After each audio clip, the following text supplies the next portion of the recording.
Assalamualaikum warahmatullahi wabarakatuh. Kembali bertemu dengan saya, Armansah, guru informatika dari SMA Negeri Sumatera Selatan, Palembang.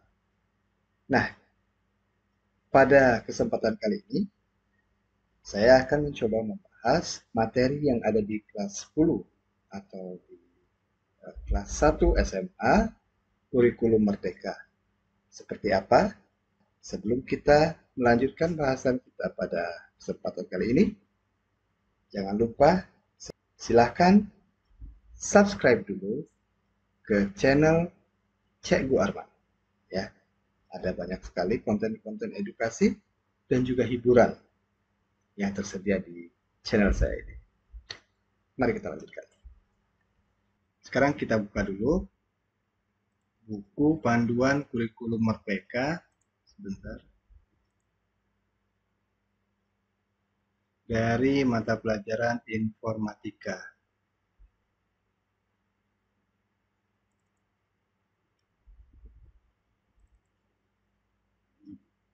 Dari informatika 10.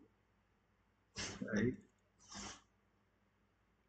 Nah, buku panduan informatika kelas 10 yang akan kita bahas pada kesempatan kali ini adalah karangan Mustafa dan kawan-kawan yang diterbitkan oleh Pusat Kurikulum dan Perbukuan, Badan Penelitian dan Pengembangan dan Perbukuan, Kementerian Pendidikan, Kebudayaan, Riset dan Teknologi, cetakan pertama 2021. Jika kita lihat dari daftar isi, ada 9 bab yang akan kita pelajari bersama-sama dengan peserta didik, mulai dari bab pertama yaitu tentang informatika di sekolah menengah atas yang masuk di bab 1, informatika dan keterampilan generik. Kemudian ada bab 2, berpikir komputasional, di mana di situ meliputi algoritma pencarian atau searching, pengurutan atau sorting, tumpukan atau stack, dan antrian serta queuing. Kemudian ada teknologi informasi dan komunikasi, sistem komputer, jaringan komputer, analisis data, algoritma dan pemrograman, dampak sosial informatika, dan seterusnya. Nah, yang akan saya sampaikan pada kesempatan kali ini meliputi bab 2, yaitu berpikir komputasional. Seperti apa? Kita akan lihat dulu materi yang sudah saya buat.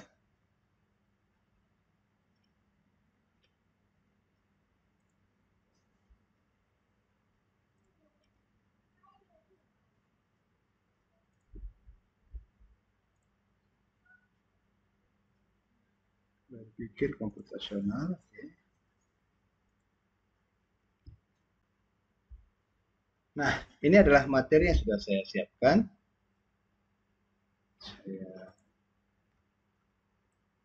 Bab 2, strategi algoritmik dan pemrograman.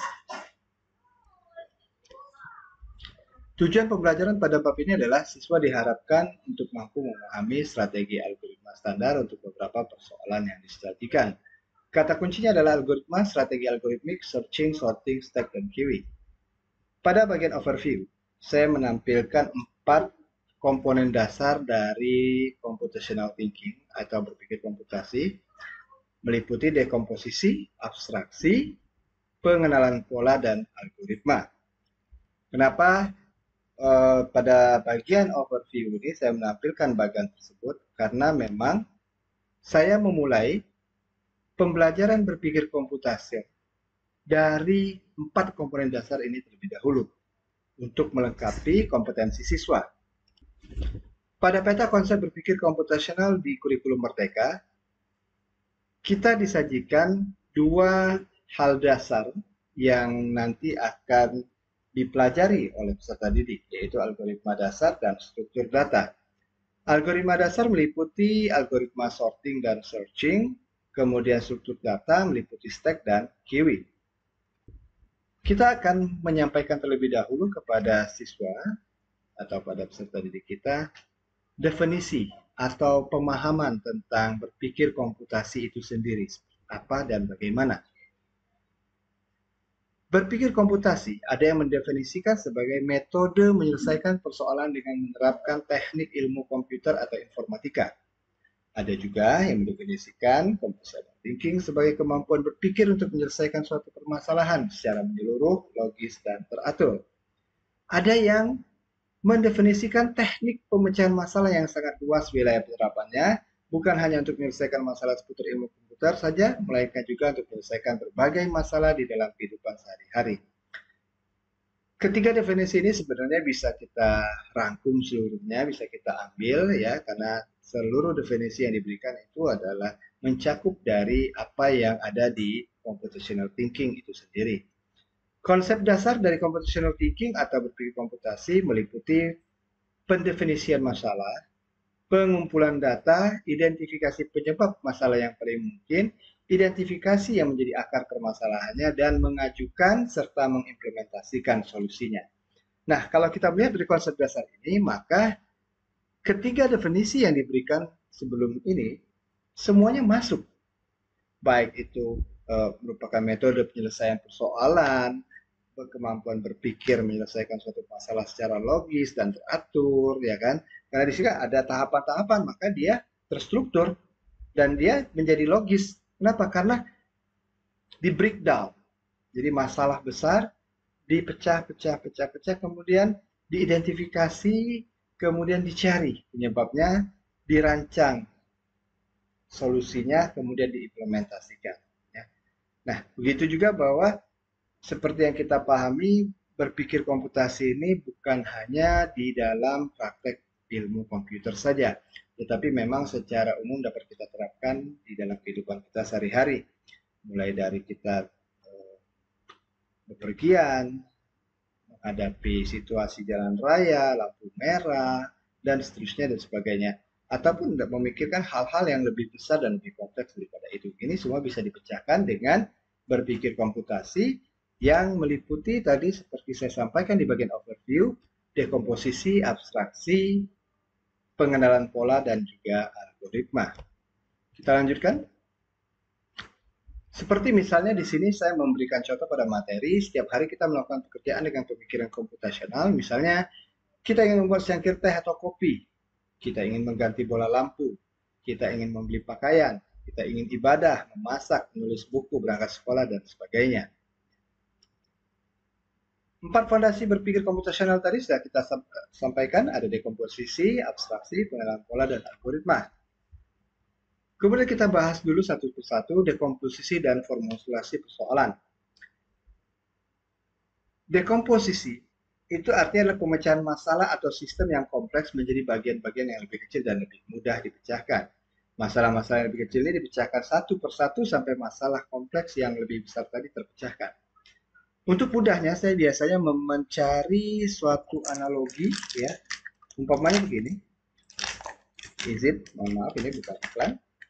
Misalnya ini ada air mineral, ya, atau apapun lah. Misalnya saya ambil contoh ada sebuah spray, ya, di mana biasanya di dalam kemasannya terdapat label komposisi. Dan ini umumnya ada di barang apa saja, baik itu untuk mineral, spray, atau mungkin di dalam bungkus mie instan, atau di dalam sebuah makanan, snack, dan sebagainya, dan seterusnya. Saya ambil contoh di dua ini saja. Di dalam labelnya, biasanya ada tertulis komposisi. Komposisi itu berarti bahan yang terkandung, yang membaur, dan menjadi satu yang menyusun di dalam zat ataupun makanan, minuman yang ada di dalam kemasan tersebut.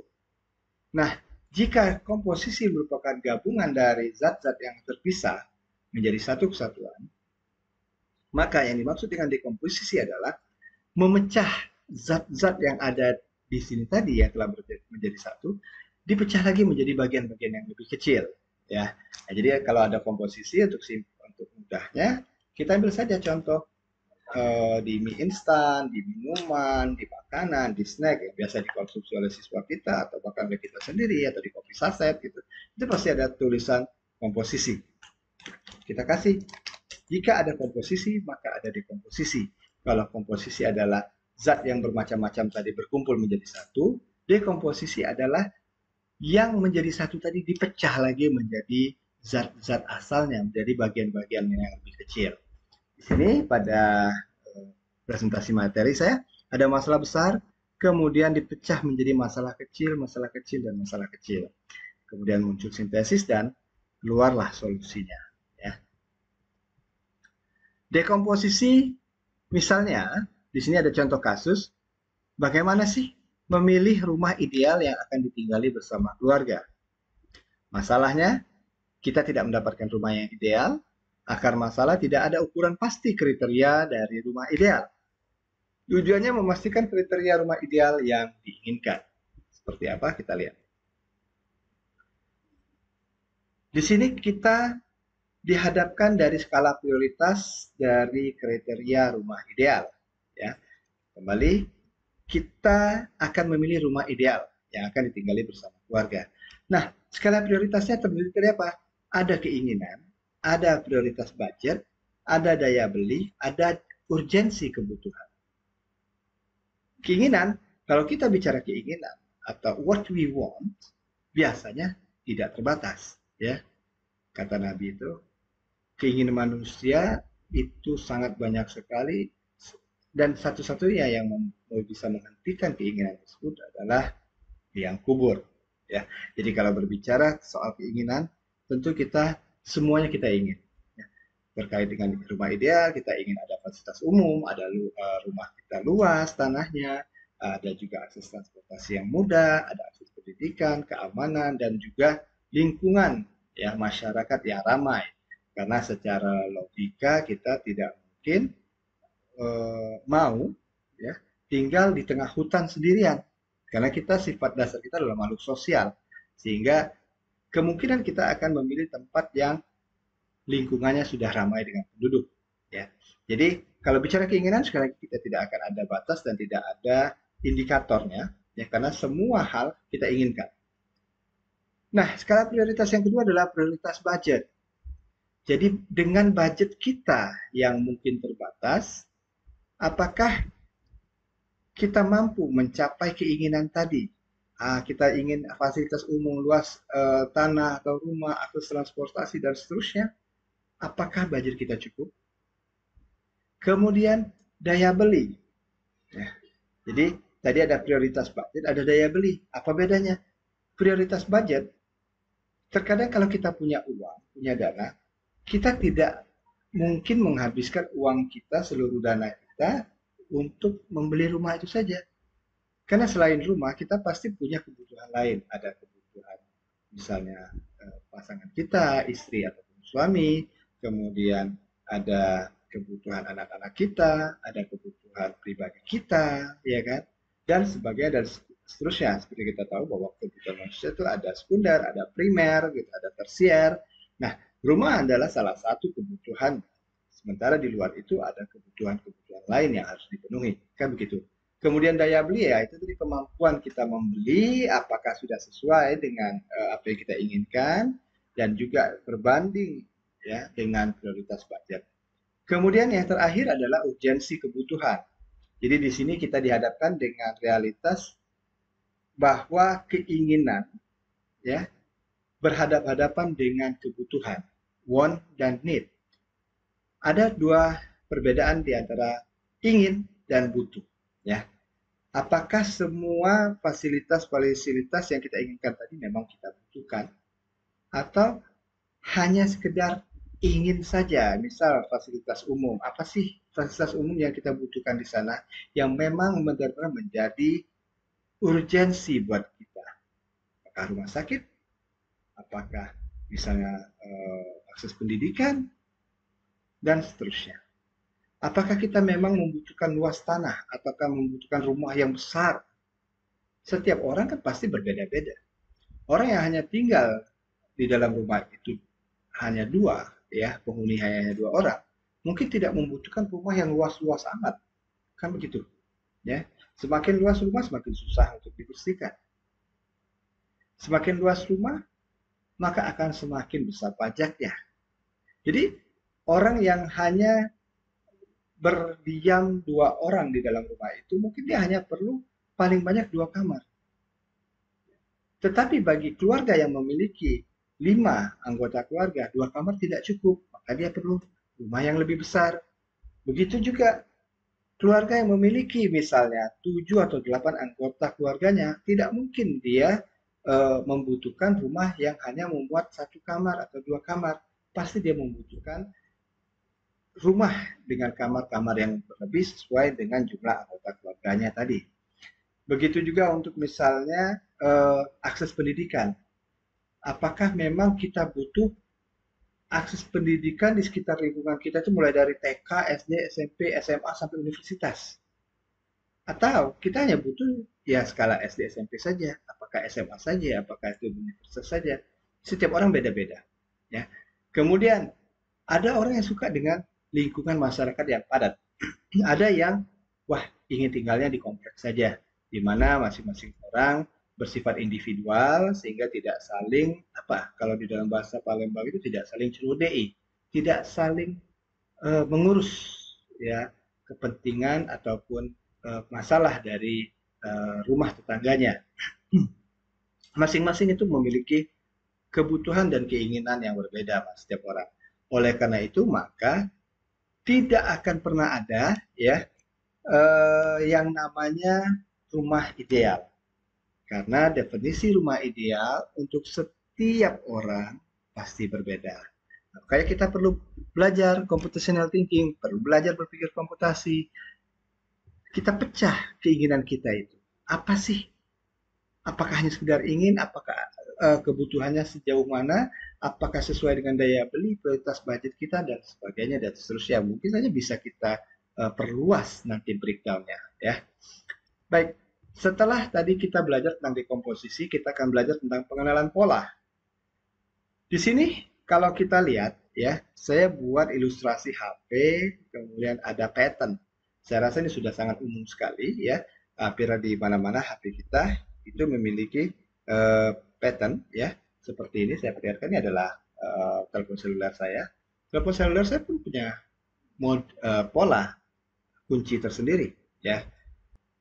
Pengenalan pola ini adalah proses untuk menemukan hubungan suatu pola terhadap pola-pola sebelumnya.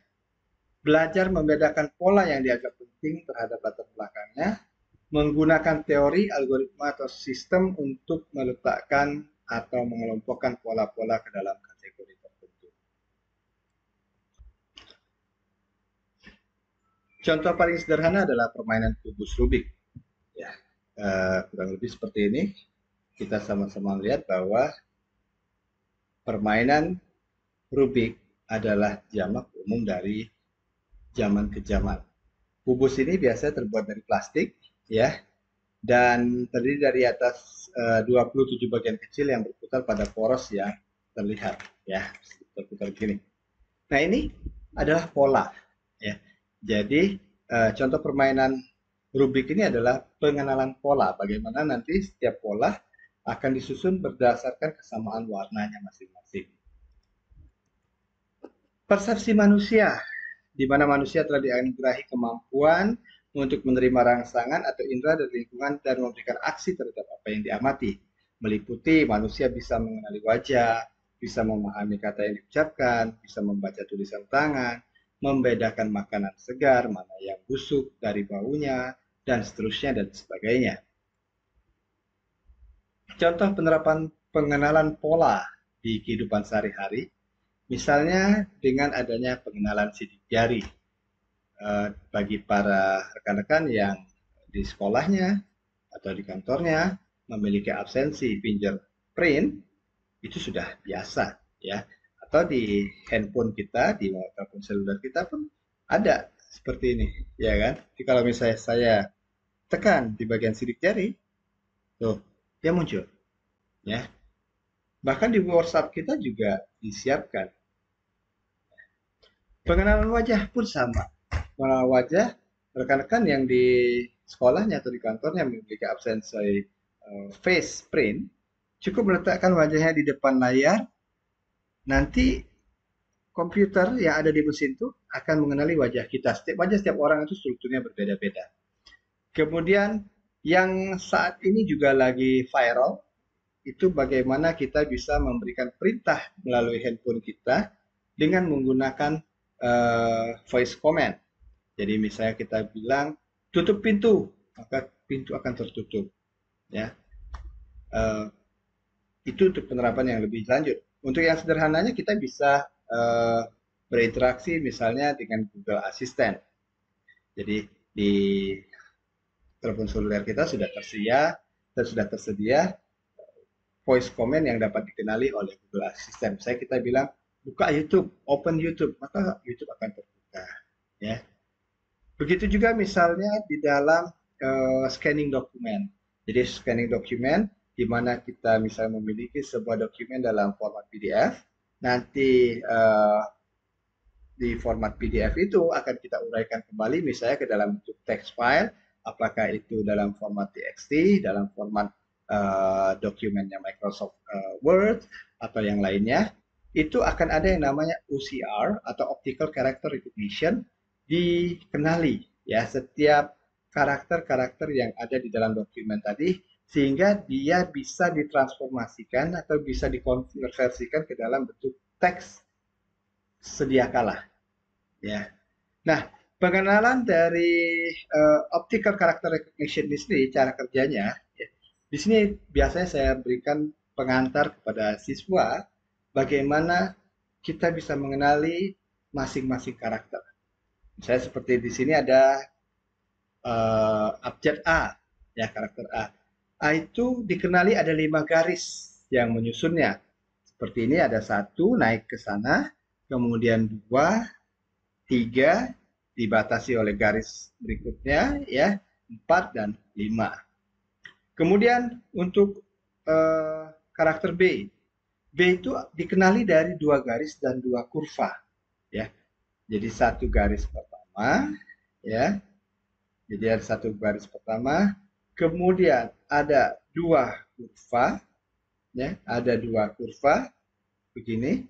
Kemudian ada garis kedua. Jadi B itu kan dipisahkan oleh kurva 1 dan kurva 2. Kurva 1, ya, garis 1, kurva 1, garis berikutnya yang di atas dan kurva berikutnya. Ada 2, ya. Bagaimana dengan C?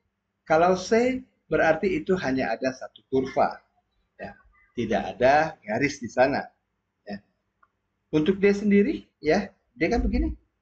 Nah, seperti di dalam layar. D berarti ada agak 1 garis, 1 kurva. Nah, beginilah kurang lebihnya proses yang terjadi pada optical character recognition atau OCR.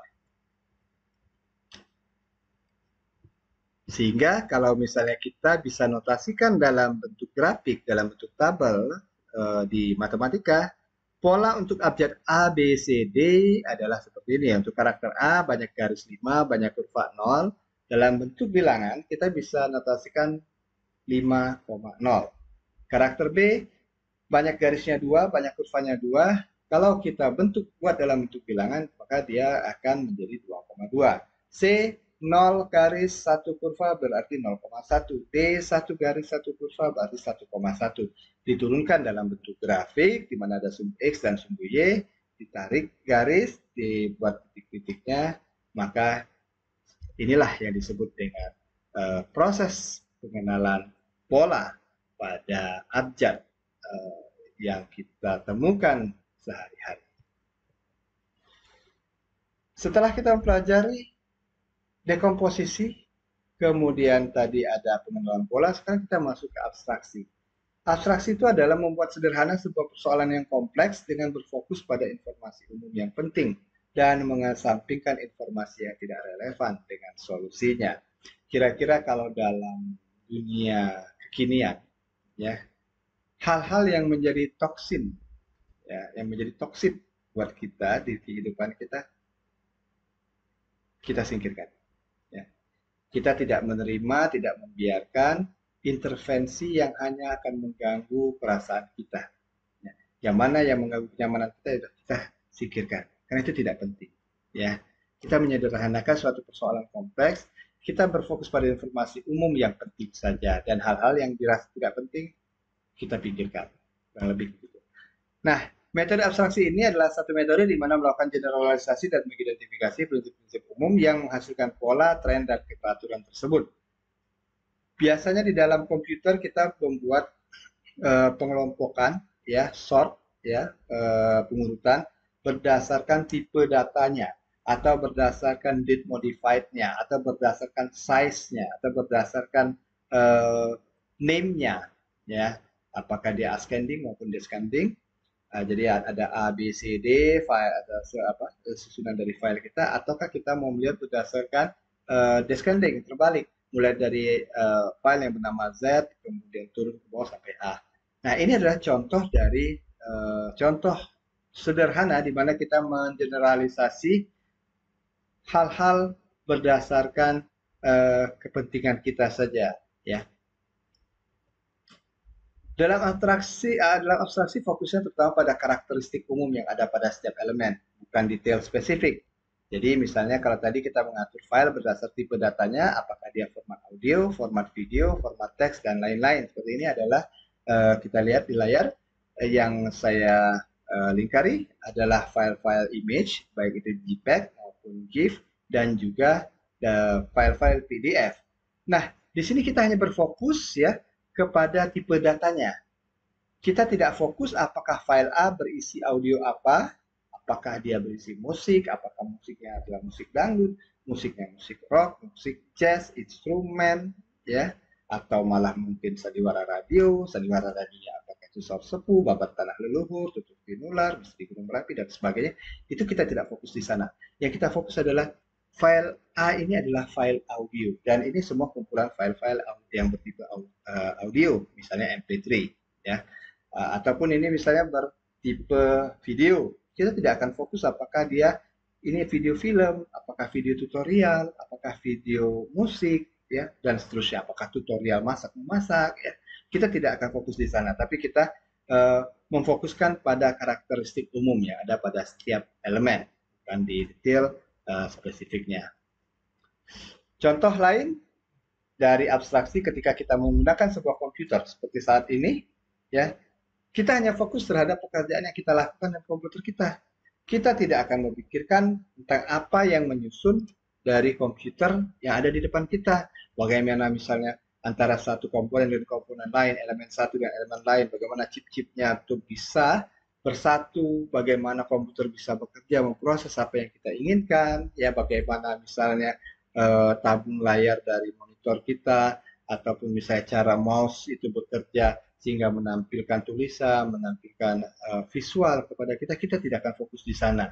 Kita hanya lebih memperhatikan fungsi dari komputer daripada hal-hal yang menyusunnya. Karena detail dari setiap komponen komputer dalam hal ini kita anggap tidak penting. Kita ingin melihat video tutorial ini misalnya, ya kita fokus di video tutorial yang disajikan melalui channel Ceko Arman misalnya, ya kita tonton. Kita tidak akan memikirkan, wah ini hebat komputernya ya, oh bisa disusun sedemikian rupa, ini seperti ini, wah bukan begitu caranya, ya. Oke, baik. Sekarang yang terakhir adalah algoritma. Algoritma merupakan langkah-langkah prosedur yang harus dilakukan untuk menyelesaikan sebuah masalah. Contoh sederhana dari algoritma adalah langkah membuat secangkir teh atau kopi dan langkah-langkah menyapu lantai. Definisi dari sebuah algoritma, ada masalah atau persoalan yang ingin diselesaikan, ada input atau perincian masalah dan identifikasian pola, dan ada output yaitu solusi yang nanti dihasilkan untuk menyelesaikan masalah tadi.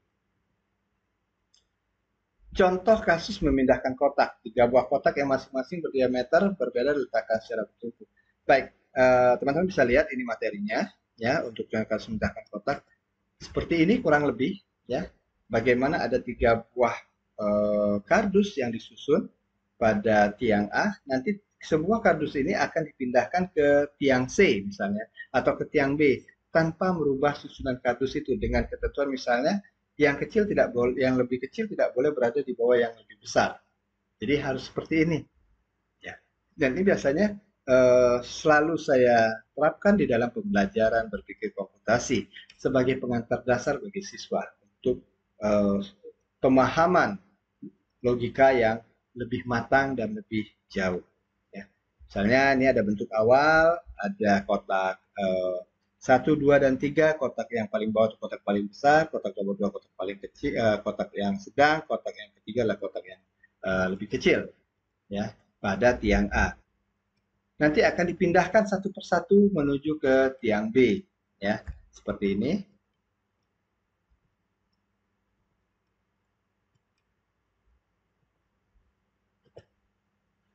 Ya. Nah, ini tadi adalah pengantar dari berpikir komputasional. Saya harapkan bahwa dengan adanya pengantar, maka siswa akan lebih mudah dan akan lebih matang berpikir konsep computational thinking-nya saat mereka mulai masuk pada konten kurikulum Merdeka yang uh, inti daripada pembelajaran mereka yang sesungguhnya. Ya. Setelah selesai mereka belajar di sini, baru kita masukkan definisi algoritma searching dan juga sorting.